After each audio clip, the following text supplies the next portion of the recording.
Calendario 31 is this beautiful waltz, and I'm going to play you the version that I recorded on the project. And then, when I was done with all my overdubs, I went into the studio on my own dime and I did my own arrangement with 8 string instruments and 8 voices, all multi-tracked.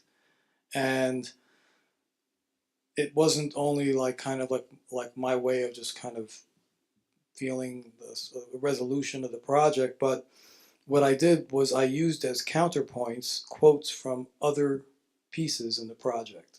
So if you knew the other themes from the project, the counterpoints are quotes from other tunes. Anyway, I'll play you both versions so you can hear that. By the way, this is Hermeto's manuscript. This is what it looks like. So you can see that, it's a little difficult to read. You see over here, he's got A 4, 5, 6, 8 over C, right?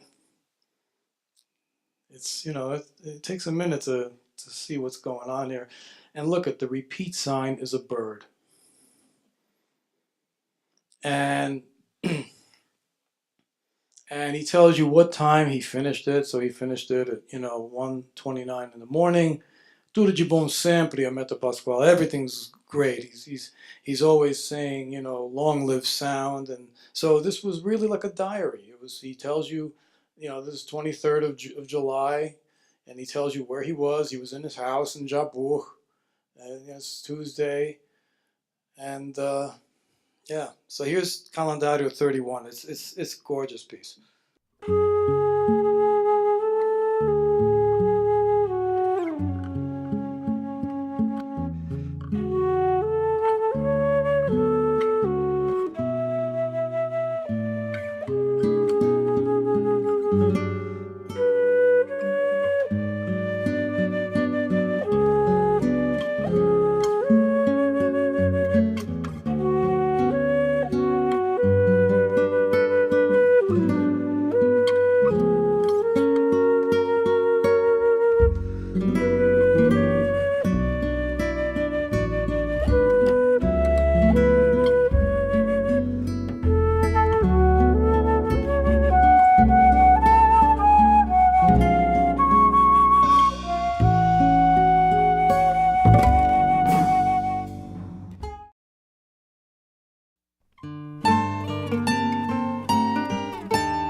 The interesting thing about that last chord, that E Lydian chord, is that's exactly the same 8-voice chord that I used to end Frédéric's Samba, which is a samba dedicated to Chopin from my album Embarcadero in 1983. And I didn't know it until I realized it was the same exact voicing, same 8 voices. So it was kind of 20 years later to revisit that.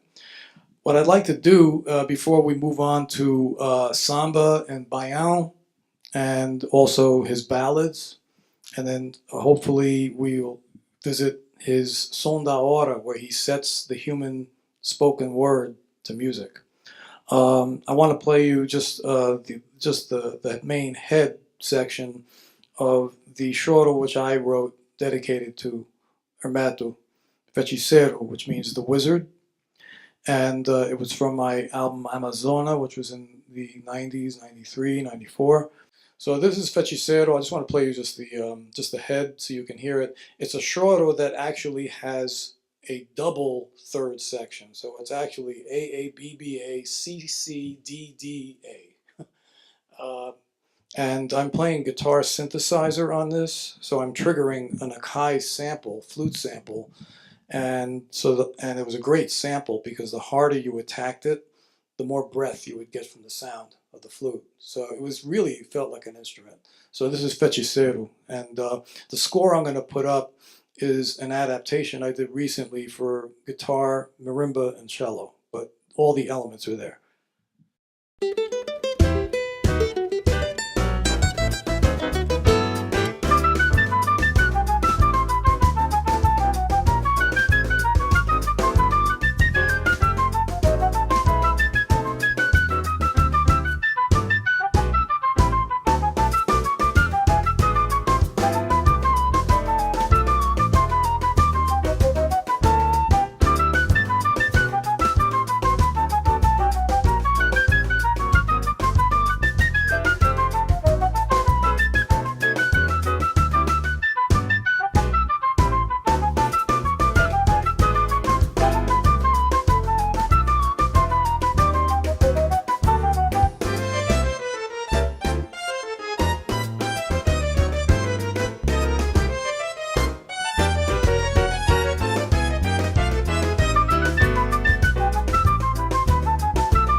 So yeah, that's Feiticeiro, and as you can tell, I mean, there was deliberate, influence there from Hermeto, not the least of which was, the typical kinds of abundance of inversions that you see in choro, going back to the very beginning with Ernesto Nazaré in the turn of the century.